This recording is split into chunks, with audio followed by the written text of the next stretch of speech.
თუ შენ ხარ ქალი, რომელსაც უკონტროლებენ შემოსავლებს, ხარჯებს და პირად ანგარიშებს.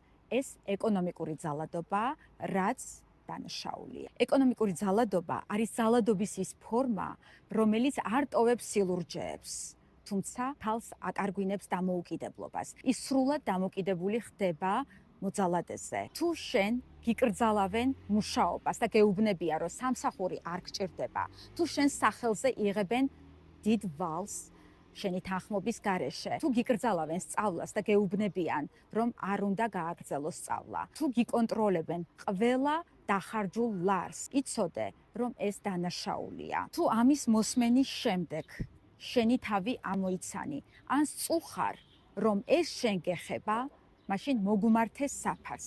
საფარი სრულიად უსასყიდლოდ გაგიწევს სამართლებრივ დახმარებას და აუცილებლად ეს საკითხი დარჩება კონფიდენციალური.